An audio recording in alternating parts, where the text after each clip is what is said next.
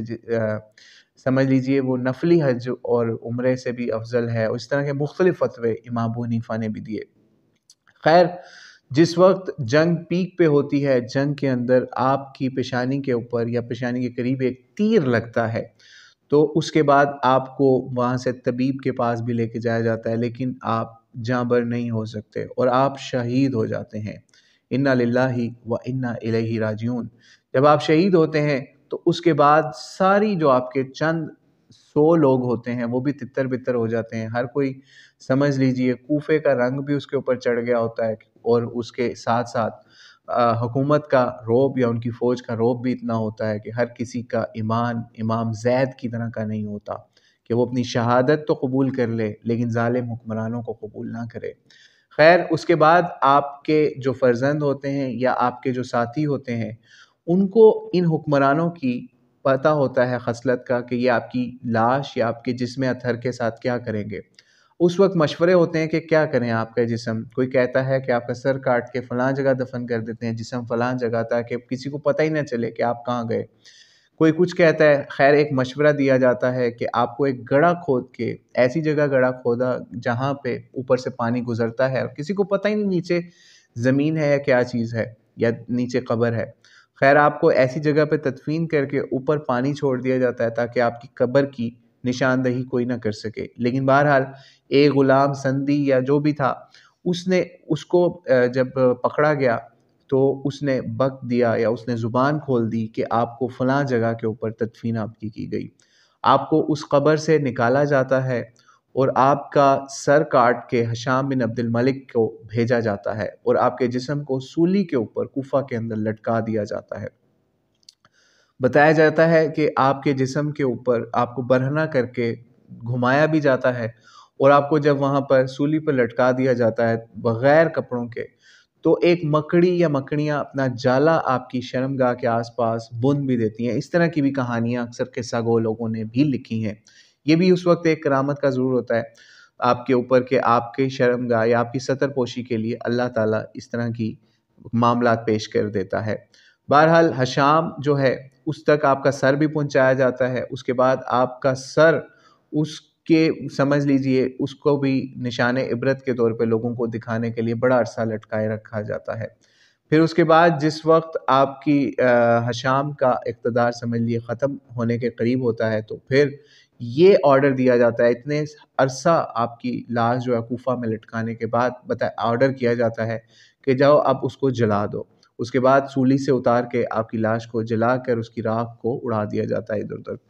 واللہ عالم آپ کا جسم کہاں گیا لیکن اس کے بارے میں کوئی خبر نہیں. پھر اس کے بعد اہل بیت میں سے بتایا جاتا ہے ایک امام نے بد دعا کی کہ اللہ تعالیٰ ہمیں دکھائے یا اللہ تعالیٰ جن لوگوں نے آپ کی لاش کے ساتھ جسم کے ساتھ یا آپ کو اس طرح شہید کیا اللہ تعالیٰ ان کو بھی اسی طریقے سے برے طریقے سے مارے. تو ہوتا یہ ہے کہ اس کے بعد جب ہشام بھی قتل ہوتا ہے یا مرتا ہے تو اس کی قبر عباسی لوگ جب آتے ہیں تو عباسی بھی اس کی قبر سے اس کی لاش نکالتے ہیں اور اسی طریقے سے جیسے امام زید کے ساتھ کیا گیا اسی طرح سے اس کی لاش کو بھی سولی پہ چڑھاتے ہیں یا پھر اس کو آگ لگا دیتے ہیں. یعنی وہی کام جو انہوں نے کیا. اسی طریقے سے جو نائب تھا ہشام بن عبد الملک کا یعنی یوسف بن عمر،